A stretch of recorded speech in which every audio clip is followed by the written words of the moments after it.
नाले सफाई झाल्याचा नागपूर महानगरपालिकेचा दावा। मात्र नाले अजूनही गाळ, कचरा आणि जलपर्णीने भरलेले दिसतात।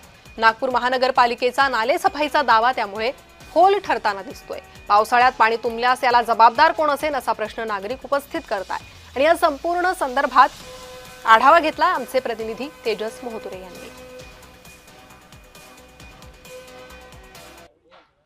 पावसाळ्यापूर्वी नागपूर महानगरपालिकेचा दावा जे आहे ते फोल ठरता, कारण की नाले साफसफाई झाले नाही याचे जिवंत उदाहरण जे आहे ते नागपुरात पाहायला मिळतं। एकूणच जर बघितलं असेल तर नागपूर महानगरपालिके जे आहे ते दरवर्षी कोट्यवधी रुपये खर्च करून जे आहे ते नाले साफसफाई करत असते। मात्र यंदा जर बघितलं असेल तर 15 दिवस जे आहे ते पावसाळ्याला सुरुवात होत आहे। अशातच जर बघितलं असेल तर संपूर्ण या ठिकाणी जर बघितलं असेल तर जलपर्णीच्या विळाख्यात संपूर्ण नाला पाहायला मिळतात आणि याचा त्रास जे आहे येथील राहण्याला नागरिकांना होत असते। आपण बघितलं असेल तर मोठी दुर्गंधी या ठिकाणी आणि एप्रिल ते मे या कालावधीत जे आहे ते नाले साफसफाई होत असते। मात्र या ठिकाणी जे आहे ते दावा फोल ठरल्याचे जे आहे ते चित्र आपल्याला पाहायला मिळत आहे। काय सांगाल, एकूणच दरवर्षी जे आहे ते नाले साफसफाई होत असते, मात्र यंदा साफसफाई झाली नाही, काय सांगाल?